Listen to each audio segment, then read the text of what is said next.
우리들은 지난 주간에 성도가 삔된 존재였다라는 내용을 살폈습니다. 성경에서 빛이 뜻하는 바가 무엇이고 어둠이 뜻하는 바가 무엇인지 우리가 상고했습니다. 구원받은 성도는 예수 그리스도를 믿는 믿음의 자녀이면서 삔된 자라고 성경은 우리에게 선언했습니다. 그래서 삔된 성도는 자기 자신을 위해서 사는 자가 아니고 다른 일을 위해서 이타적인 삶을 사는 자가 성도들이다 그랬죠. 오늘 읽었던 본문의 11절부터 13절까지의 내용은 빛으로 드러난 삶과 대조를 이루는 책망받아야 될 그런 어둠의 일들에 대한 내용을 사도 바울이 얘기하면서 그런 모습들 속에서 성도가 어떻게 믿음으로 살아야 되는지에 대해서 말씀하는 걸 봅니다. 우리들은 앞서 2장 이후로 계속 쭉 보아오면서 사도 바울이 에베소 교회 성도들을 향해서 했던 내용들을 쭉 보았는데요. 2장에서는 너희는 이미 이 죄와 허물로 죽은 자다라고 선언을 했었습니다. 그들은 다들 이방인으로서 세상의 풍조와 하늘의 공중 권세를 잡았던 자들을 따랐던 인생이었다. 그렇게 얘기를 했었죠. 그래서 그런 어떤 삶을 살았던 그들에 대해서 오늘 5장에서는 에베소 교회 성도들을 어떻게 지칭하느냐면 어둠의 일에 참여한 인생이다라고 밝히고 있습니다. 11절에 그렇게 말씀하는데요. 어둠의 일에 참여한 인생, 에베소 교회 성도들만 그럴까요? 아니죠. 예수 그리스도를 인격적으로 만나기 전에 하나님과 상관없이 살았던 나의 삶도 동일하게 어둠의 일에 참여하고 살았던 동일한 인생임을 고백할 수밖에 없습니다. 그래서 그런 우리들이 어떻게 빛되신 예수 그리스도를 믿고 그 주님을 나의 구주로 하나님을 나의 아버지로 고백하고 살아가게 되었는가? 저마다 처음에 신앙생활을 하게 된 동기들은 다양할 겁니다. 친구가 전도해서 혹은 학교 선후배가 지인이 전도해서 혹은 나는 눈 떠보니까 아빠 엄마가 교회에 다녀서 이런저런 동기로 우리들은 저마다 교회를 다니게 됩니다. 그런데 교회를 출석하는 것과 예수 그리스도를 만나는 것은 전혀 다른 일이죠. 교회를 아무리 오래 다녀도 복음을 모르는 자가 있는 반면에 교회를 갓 오자마자 복음을 접하고 인격적으로 주님을 만나는 이도 있습니다. 그래서 우리들이 이 어둠의 일에 참여했던 인생이었던 내가 어떻게 예수 그리스도를 믿는 삔된 주의 자녀가 될 수 있었을까? 여기에 대한 근원적인 질문을 사도 바울은 고린도후서 4장 6절에 이렇게 밝힙니다. 9절에 있죠? 한번 읽어볼까요? 시작.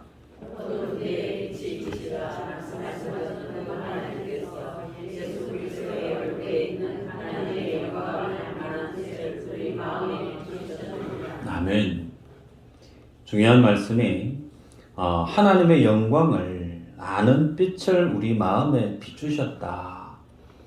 우리가 예수 그리스도가 어떤 분인지 알아서 그분을 찾아서 더듬어서 만나기를 갈구해서 예수 그리스도를 만났다라고 성경은 밝히지 않습니다. 도리어 성경은 예수 그리스도가 어떤 분인지에 대해서 알게끔 그 영광의 얼굴을 알게 하는 빛을 비추었기 때문에 우리가 하나님을 만나고 주님을 인격적으로 만났다 그렇게 선언합니다.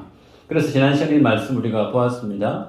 마치 천지 창조를 할 때 첫날에 빛이 있으라 라고 했던 그 말씀의 빛이 비춰질 때 흑암 가운데 공허 가운데 있었던 이 천지 만물이 그 빛 가운데 질서를 잡아가고 생명으로 천지 창조 사역이 처음 시작되어졌던 것을 보았던 것처럼 그렇게 천지 만물 속에 생기를 불어넣고 생명을 불어넣는 생명 사역의 첫 시발점은 하나님의 영광의 빛이었죠. 동일하게 우리도 예수 그리스도를 믿게 되어지고 그 주를 믿는 자녀가 되어진 그 첫 시발점은 내 안에서 기인한 것들이 아니고 하나님이 우리에게 진리가 무엇인지, 예수 그리스도와 천국과 및 성경이 얘기하는 기본 진리가 무엇인지를 알게 하는 그 빛을 비추어 주었기 때문임을 성경이 우리에게 말씀합니다. 때문에 우리들은 내 노력으로, 내 어떤 결과치로 지금 우리가 이 자리에 있는 것이 아니죠. 순전히 예수 그리스도의 은혜고 하나님의 말할 수 없는 축복의 결과죠. 그죠? 그래서 그런 하나님의 행하신 놀라운 일들 앞에 서 있는 우리들은 주님 앞에 서게 되어지면 좀 얼굴이 뜨거워질 수밖에 없어요. 면목이 없다, 그런 표현을 쓸 수가 있습니다. 그 하나님의 놀라운 사랑을, 그 하나님의 한없는 인내하심을, 그 긍휼하심을 우리가 말씀 안에서 깨닫게 되어지면 나 같은 일을 어떻게 주님이 사랑하실 수 있을까? 이와 같은 나와 같은 존재를 어떻게 하나님이 끝없이 인내하시고 그 사랑이 밀도, 그 다음에 크기, 어떤 질량, 온도 전혀 변함없이 동일하게 영원토록 나를 그렇게 사랑하시는 그 주님의 사랑이 그대로 똑같을 수가 있을까? 참 그 주님의 사랑하심과 말씀 앞에 서면 얼굴이 뜨거워지는데요. 그래서 우리들은 내가 구원받은 이 진리를 알면 알수록 우리는 복음을 맡은 자로서 이 땅 가운데 주어진 사명을 더 무겁게 받아들일 수밖에 없습니다.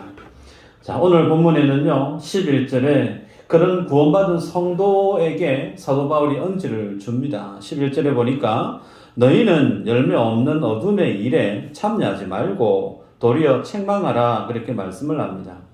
열매 없는 어둠의 일, 그렇게 말씀을 했는데요. 소위 열매 그리고 일을 동일선상에 놓고 비교하고 있는 바울의 모습을 봅니다. 여러분, 어둠의 일은 어떤 것인가? 쉽게 얘기하면 육체의 일, 육적인 일, 그렇게 볼 수가 있죠. 육체의 일은 12절에 무엇으로 표현하고 있느냐면 그들이 엄밀히 행하는 것들은 말하기도 부끄러운 것들이라 그랬죠. 육적인 일에 해당되어지는 것, 엄밀하다. 그리고 입에 말로 표현하기도 부끄러운 것들이다. 소위 죄악된 일이다 라는 뜻이죠. 그래서 육적인 일의 결과는 뭐죠? 죽음입니다. 하나님이 기뻐하지 않는 사망을 향해 고정되어져 있는 일, 육적인 일, 어둠의 일이죠. 그래서 그런 어떤 일에 너희들은 참여하지 마라, 그렇게 말씀을 해요. 우리는 지난 시간에 열매와 일에 대해서 비교했던 바울의 말씀을 기억하는지 모르겠어요. 우리가 눈으로 볼 때는요, 성령으로 일하는 것과 육적으로 일하는 것의 그 구분을 하기가 좀 어려울 수 있습니다. 똑같이 열심을 내고 똑같이 충성하는 모습처럼 보이는데 그 중심을 우리는 볼 수가 없어요. 하나님만이 인생의 중심을 꿰뚫어 보십니다. 그가 정말 하나님의 은혜에 감동이 되어져서 하나님의 일을 기쁘고 즐겁게 충성되이 섬기는 것인지, 혹은 자신의 즐거움, 자신의 기쁨, 자신의 만족을 위해서 교회에 와서 충성되이 그 주어진 일들을 감당하고 있는 것인지 우리들은 잘 모를 수가 있어요. 그런데 성경에는 이 부분을 구분을 합니다. 성경 구절을 한번 보면요, 갈라디아서 5장 19절에서 21절 말씀인데요. 같이 한번 읽어보십시다. 시작. 육체의 일은 분명하니 곧 음행과 더러운 것과 호색과 우상 숭배와 주술과 원수 맺는 것과 분쟁과 시기와 분냄과 당 짓는 것과 분열함과 이단과 투기와 술 취함과 방탕함과 또 그와 같은 것들이라 전에 너희에게 경계한 것 같이 경계하노니 이런 일을 하는 자들은 하나님의 나라를 유업으로 받지 못할 것이요. 예. 교회 안에서 당 짓는 것이 없을까요? 교회 안에서 행하는 일들 중에 원수 맺는 것이 없을까요?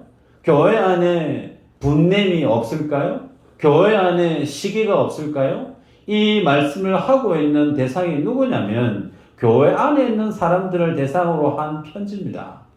교회 밖에 있는 인생들에게 그러고 준 게 아니고, 그 말은 마찬가지죠. 교회 안이나 세상 밖이나 인간의 죄된 본성이 그대로 살아 있습니다. 그래서 세상 밖에 예수 믿지 않는 사람들이 살아가는 삶의 똑같은 양식들이 교회 안에서도 얼마든지 일어날 수 있다는 거예요. 근데 그러한 일들이 어둠의 일이고 육적인 일인데 그 결과치가 뭐냐면 하나님의 나라를 유업으로 받지 못한다.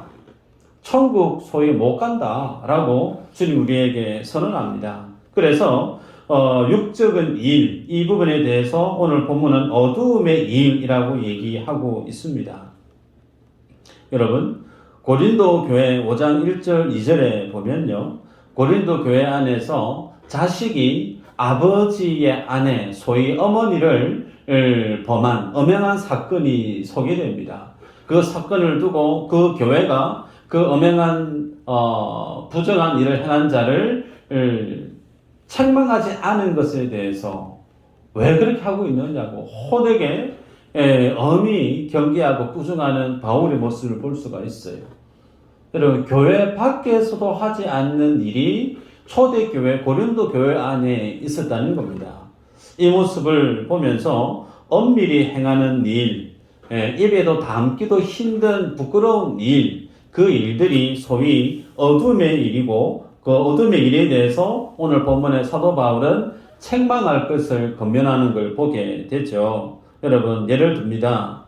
목회자나 교회 장로가 교회 안에 어느 한 성도님을 향해서 그분이 교회 안에 심각한 어떤 잘못을 행했습니다. 그 잘못 행한 것을 두고 아무에게 일로 와보세요 라고 하면서 그분에 대해 행한 것에 대해서 지적을 하고 책망을 합니다. 그 책망하는 것이 쉬울까요? 오늘날 한국 교회뿐만 아니라 세계적인 교회가 공통적인 현상이 뭐냐면 성찬식 합니다. 예, 성찬식 회요. 그리고 하나님의 말씀이 그대로 선포되어집니다. 은혜의 방편에 대해서 말씀하는 거죠. 근데 마지막에 뭐죠? 권징입니다. 권징. 권징은 잘 하질 않아요.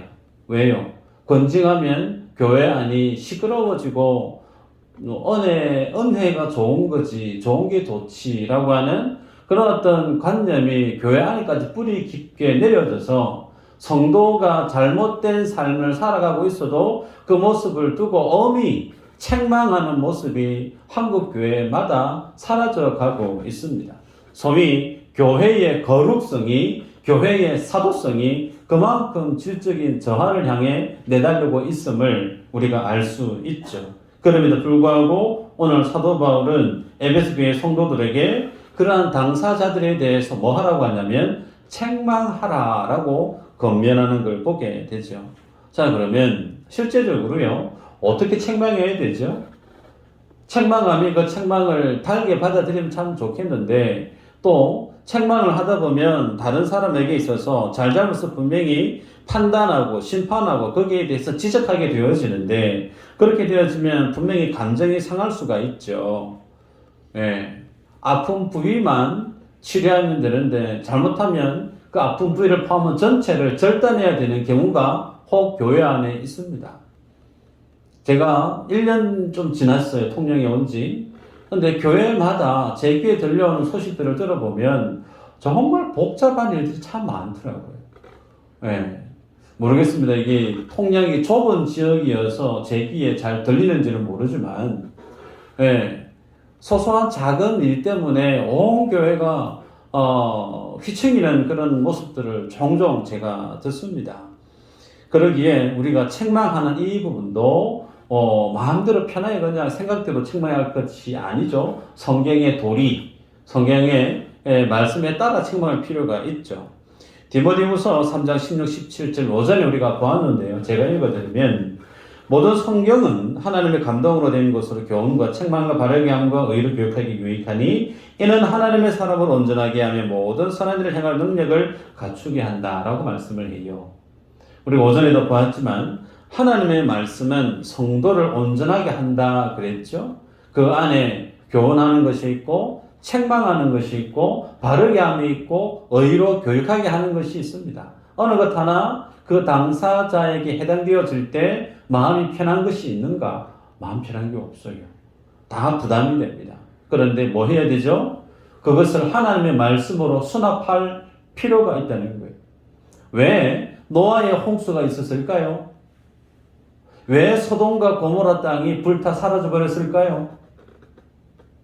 왜 예수님의 땅에 다시금 오셔서 다시 내리 심판해 주러 오셔야만 할까요? 똑같죠.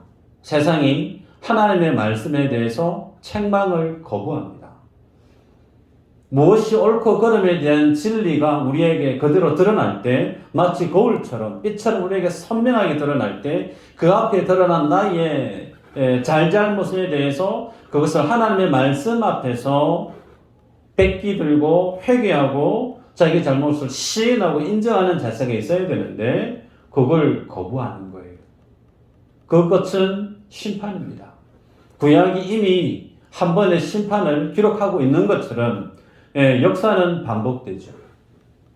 그래서 이 말씀 앞에 우리가 설 때 어떻게 해야 될 것인가 좀 더 깊이 있게 보면요. 히브리서 4장 10에 13절 잘 아시는 말씀인데 한번 읽어보십시다. 시작. 하나님의 말씀은 살아있고 활력이 있어 좌우의 날선 어떤 것보다도 예리하여 몸과 영과 및 관절과 골수를 찔러 쪼개기까지 하며 또 마음의 생각과 뜻을 판단하나니 지으신 것이 하나도 그 앞에 나타나지 아니었고 우리의 결산을 받으실 여인 남편의 마음이 벌거벗은 것 같이 드러나느니라. 네, 13절 고정해 주시고요. 자, 여기 보면 하나님의 말씀에 대해서 쭉 설명해요. 우리는 하나님의 말씀이 곧 하나님과 동급임을 인정합니다. 그 말씀에는 하나님의 권위가 그대로 있습니다. 유효하죠. 그리고 그 말씀이 우리에게 어떻게 역사하느냐면 찔러 쪼갠대요. 우리의 모든 잘못된 말씀 앞에서, 하나님 앞에서 잘못된 그 모든 것들을 발가 벗겨 버린대요. 그래서 하나님 앞에 서게 되어지면 어떻게 해요? 마치 결산 받는 것과 같이 우리를 그렇게 주님 앞에 밝은 빛 앞에 벌거벗은 몸처럼 이렇게 세우는 이가 뭐라고 얘기하냐면 하나님의 말씀, 그 말씀이 하는 역할, 말씀의 능력이 우리에게 제시합니다. 그래서 우리들은 이제 여기에서 선택해야 될 부분이 있죠. 소위 책망받을 짓을 어떤 잘못을 행한 자가 하나님의 말씀이 그에게 드리워질 때 잘잘못을 깨닫게 합니다. 소위 벌거벗은 몸처럼 그렇게 만들 때 어떤 이들은 그 말씀 앞에 부정할 수 있어요. 그 말씀을 무시하고 기다마 듣지 않고 그냥 터부시 여기고 그냥 지나가 버릴 수가 있고, 어떤 이는 그 말씀 앞에 자복하고 회개하는 믿음의 모습이 드러날 수가 있죠. 이 차이에 대해서 오늘 본문의 사도 바울이 13절에 밝힙니다. 그러나 책망을 받는 모든 것은 빛으로 말미암아 드러나니 드러나는 것마다 뭐라고요? 빛이니라. 드러나는 것마다 빛이니라. 처음은 책망으로 드러났는데 그 다음에는 빛이다라고 얘기합니다. 여러분, 이게 무슨 내용이냐면 우리가 처음에 지난 시간에도 말씀을 보았는데요. 예수님의 창조 사역의 첫날 빛이 예수 그리스도의 영광의 빛이 이 역사에서 천지 창조가 시작되어졌습니다. 그래서 그 빛이 비춰질 때에 생명이 움트기 시작했던 것처럼 이 땅에 빛 대신 예수 그리스도 이 땅에 오셨죠. 그런데 그 이 땅의 주인 되신 주님이 빛으로 오셨지만 세상이 빛된 예수 그리스도를 영접지 아니했다라고 사도 요한은 1장에서 요한복음 1장에서 말씀을 했죠. 그럼에도 불구하고 어떤 이들이 예수 그리스도를 주라 고백합니다. 어떤 이들은 그 주님 앞에 나와 자신의 죄를 고백을 해요. 그리고 그들은 주님 앞에 그 죄 용서함을 받고 하나님의 자녀가 되는 믿음의 구원을 얻는 은혜의 내용들이 복음서 가운데, 사복음서 가운데 기록되어져 있지 않습니까? 여러분, 이 모습을 보면 빛으로 드러나는 책망에 대한 내용을 우리가 볼 수가 있습니다. 하나님 앞에 말씀이 드리워지고 그 가운데 자기의 죄가를 알게 되어지는 그 사람은 더 이상 그 죄 앞에 숨지 않는다는 거예요. 그 죄를 들고 빛 대신 주님 앞에 나아오기 때문에 드러난 잘못된 그 모든 책망은 뭐라고요? 빛이다라고 말씀을 합니다. 이 말씀 우리에게 중요한데요. 좀 전에 읽었던 4장 12, 13절에 보면 소위 말씀 앞에 잘못해서 책망 받을 짓을 한 그가 그 말씀 앞에 부복하고 서면 마치 벌거벗은 몸이 되어지고 하나님 앞에 결산을 하게 되어진다는 거죠. 그래서 그 말씀 앞에 회개할 것은 회개하고 말씀 앞에 잘못한 것은 자신이 말씀에 준하는 책임을 지고 그 주님 앞에 서는 그 모습, 그것은 빛이다라고 얘기합니다. 그러기에 여러분, 주의 복음은 제가 누누이 말씀을 드리지만 양날의 검과 같습니다. 예수 그리스도를 믿는 자는 그 자리에서 구원을 받습니다. 그러나 예수 그리스도를 믿지 않고 복음을 터부시 여기고 배격하는 그는 복음을 거절하는 그 순간 그의 행위가 뭐라고 얘기하냐면 심판받았다라고 성경은 선언하지 않습니까? 요한복음 3장 16절 너무 잘 알죠. 독생자, 하나님 땅을 너무 사랑하셔서 독생자를 주셨는데 그 예수 그리스도를 믿지 않고 그리스도를 믿는 자는 멸망을 받지 않지만 믿지 않는 자는 다 하나같이 이미 멸망 가운데 있는 심판받은 존재임을 성경이 우리에게 말씀합니다. 그러기에 이 말씀이요, 누구에게 전해졌던가요?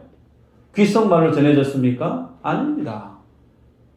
모든 사람들이 듣게끔 주님이 온 세상을 향하여서 전거했습니다. 공공연하게 주님이 공생의 사역을 행했단 말이에요. 그런데 어떤 사람들이 빛 대신 예수 그리스도 앞에 나와왔는가? 소위 나는 빛이야 라고, 나는 떳떳해, 나는 아무런 죄가 없어 라고 얘기했던 사람들은 예수 그리스도 앞에 나오지 아니했습니다.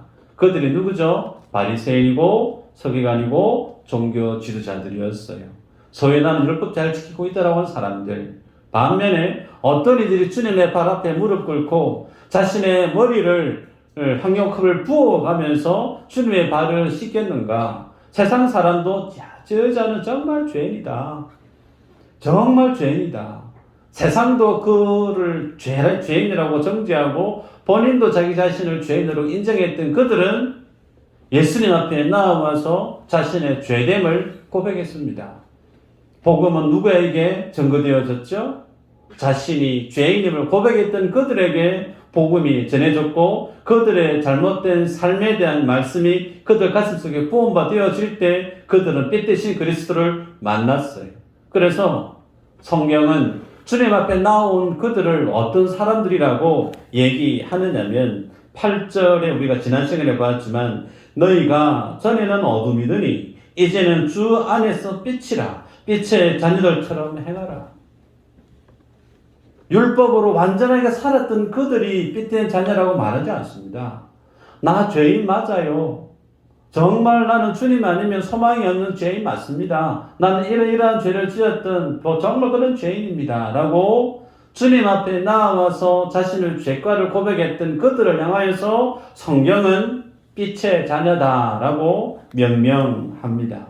그러기에 우리들이 이 빛된 주의 자녀가 된 것, 여러분 이것이 누구에게 주어진 은혜인가? 오늘 우리들에게도 동일한 은혜가 주어져 있음을 믿습니다. 여러분들이 신앙생활할 때 모태신앙인 분들은 잘 모를 수 있으나 복음의 1세대인 분들은 아마 아실 거예요. 친구 전도를 받았던 누구의 전도를 받았던 교회에 와서 주님 앞에 예배할 때 내가 어떻게 주님을 위해서 사는 자가 될 수 있었을까? 야, 내가 어떻게 내 지갑을 열어서 11조 헌금을 하고 이웃을 위해서 혹은 공부하는 학생들을 위해서 내가 헌금을 하고 전혀 보지도 못한 얼굴색도 다른 나라 사람들을 위해서 내가 그들을 위해서 새벽을 살면서 기도하고 내가 땀 흘려 애써 모은 돈을 그들에게 위해서 내가 헌금으로 낼 수 있을까? 그렇게 할 수 있는 이유가 어디에 있죠? 내 인격이 훌륭해서 그렇습니까? 물론 그럴 수도 있겠죠. 그런데 내가 원래 그렇게 훌륭해서가 아니죠. 하나님이 그렇게 만드신 것인 줄 저는 믿습니다. 하나님이 나에게 그런 은혜를 부어주셔서 내가 다른 사람을 위해서 피곤한 잠을 뿌리치고 새벽을 나와서 정말 나와 어쩌면 상관없는 타인과 같은 사람들을 위해서 이름을 불러가면서 딱 똑같은 눈물을 쏟아가면서 주님 앞에 기도하는 삶을 사는 이들이 우리 교회 안에 있습니다. 덧도 보지도 못한 사람들을 위해서 자신의 삶의 유익을 얼마든지 누릴 수 있는 그거 다 끊고 우선순위에서 다 절제하고 그것을 모아서 선교 헌금으로 그것을 또 다른 목적의 헌금으로 주님 앞에 내어놓는 이들이 여러분들 아닙니까? 어떻게 이런 삶을 살게 되어졌을까요? 하나님이 여러분에게 하신 결과물이죠. 그래서 이것이 어떤 일인가? 빛의 자녀들에 대한 삶의 증거죠. 오늘 사도 요한은 요한복음 요한 1서 1장 5절에서 10절에 구원받은 성도의 모습에 대해서 쭉 소개합니다. 여기에 보면 빛된 주의 자녀에 대해서 말씀을 하는데요. 주의 자녀가 된 그는 당연히 빛된 하나님과 사귐이 있을 수밖에 없다. 그러나 하나님과 사귐이 있는 자는 어둠에 행할 수 없고 거짓말을 할 수 없고 진리를 행하는 자로 살 수밖에 없다라고 선언합니다. 그래서 그가 빛 가운데 계신 것 같이 우리도 빛 가운데 행하면 우리가 주님과의 사귐이 있는 자고 그 아들 예수의 피가 우리의 모든 죄에서 우리를 깨끗하게 해준다라고 선언을 합니다. 확신반을 공부하시는 분은 이 구절을 아실 겁니다. 예수의 피가 정말 우리를 깨끗게 하신다. 여러분, 빛 가운데 행하는 게 뭘까요? 낮에만 움직이는 걸까요? 그거 아니겠죠? 빛 가운데 행하는 거. 소위 말씀 따라 사는 겁니다. 말씀 따라 사는 거. 예수님이 어떻게 말씀을 따라 사셨죠? 구약에 예언된 그 모든 말씀을 친히 예수님이 다 말씀을 수종 들었습니다. 세례 요한에게 세례를 줘야 될 분이 예수님인데 세례 요한에게 머리를 들이밉니다. 네. 왜요? 이미 구약에 완성된 그 하나님의 말씀을 친히 순종하기 위해서. 사도 바울은 어떻게 했습니까? 서두에도 오전에도 말씀을 드렸지만 로마로 가면 이 죽는다라고 했던 그 모든 성령 충만한 이들이 보여줬던 환상과 그 모든 내용을 알면서도 그는 로마로 가는 길을 거부하거나 도망치지 아니했습니다. 어떻게 그것이 가능한가? 말씀대로 사는 거예요. 그래서 우리들도 마찬가지입니다. 우리가 하나님 앞에 설 때에 책망하는 말씀 내게 드려져요. 그러면 뭐 해야 되죠? 책망 받으시면 돼요. 교회 안에서 가장 제일 책망 받길 신한 사람이 누군지 아세요? 목사입니다. 부끄럽지만 그래요. 부교육자로 있을 때 목사님들 거기 다 모여넣어서 자아 비판하는 시간이 있었어요. 지금도 그게 충격이어도 아직 기억이 생생한데요. 설교 문구를 내려놓고 전부 다 설교에 대해서 피드백을 합니다. 쉽게 얘기하면 난도질을 당하는 거예요. 잘한 것은 뭐고 못한 것은 뭐고. 그런데요, 그 시간이 정말 아픕니다. 아프고 힘들어요. 근데 돌아보면 그 시간이 얼마나 귀한 시간인지 몰라요. 나 자신을 그렇게 투명하게 볼 수 있고 객관적으로 볼 수 있는 시간이 그 시간이거든요. 동일하게 여러분에게 말씀으로 고민합니다. 하나님의 말씀이 여러분을 책망하십니까? 아플 거예요. 껄끄러울 거예요. 불편하실 거예요. 그런데 그 책망하는 말씀을 받아들여 보세요. 그래서 성경이 말씀하는 데까지 가시면 됩니다. 성경이 가라면 가고 성경이 서라면 서면 되는 거예요. 그래서 하나님의 말씀 앞에서는 저와 여러분 되시길 주 이름으로 축복합니다. 말씀을 맺는데요. 그러면 우리가 하나님 앞에 책망하는 자로 서라라고 했는데 이 책망하다라고 하는 말의 의미에 대해서 정리하고 마치겠습니다. 여러분, 책망할 때 다른 사람의 인격적인 모독이 혹은 인격적인 모욕감이 같이 전해질 수 있습니다. 그래서는 안 되겠죠? 그런 뜻으로 책망하는 자가 되라고 얘기하는 것이 아닙니다. 여기서 책망하는 자가 되다라고 이 말의 의미는 증거를 방편으로 납득시키고 설득시키다 그 뜻이에요. 두 가지입니다. 증거가 있습니다. 증거가 있고 그 증거를 가지고 상대방을 납득시키는 것이 뭐라고 얘기하냐면 소위 책망하다라고 하는 말의 사전적인 뜻입니다. 이 말은 성도가 세상을 살아갈 때 나의 행위와 나의 삶을 통해서 다른 사람이 잘못 살고 있는 그 모습을 증거로 보여주라는 거예요. 누가요? 내가 주님 앞에 시간을 지키고 내가 주님 앞에 물질을 주님 앞에 구별하고 드리고 혹은 내가 주어진 그 일을 감당하고 나아갈 때 그 모든 일련의 삶의 모습들 속에서 무엇이 옳은 것인지에 대해서 내 삶으로 또 다른 사람들에게 보여주라는 겁니다. 아, 저렇게 사는 것이 맞구나. 저렇게 사는 것이 맞구나. 내가 살아가는 방식은 잘못된 거구나. 그 모습을 납득시키라는 거예요. 그 모습을 나의 삶의 모습으로 설득시켜 가라는 거예요. 소위 선한 믿음의 영향력을 통해서 그러한 삶을 살지 않고 있는 사람들에 대해서 책망하라. 그래서 이것은 아주 적극적인 말씀 순종에 대한 결과물임을 우리가 볼 수가 있습니다. 그러기에 하나님의 진리대로 사는 것이 얼마나 크고 복된 일인지 몰라요. 여러분들 속에 있는 진리에 대해서 세상 사람들은 모르죠. 우리 권사님 기도해 주셨는데요. 전도합니다.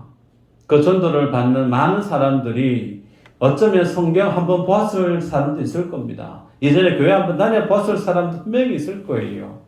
그런데 그분들은 뭘 보죠? 여러분을 봅니다. 예수 믿는 나를 본다는 거예요. 그래서 내 모습이 그들에게는 살아 걸어다니는 성경입니다.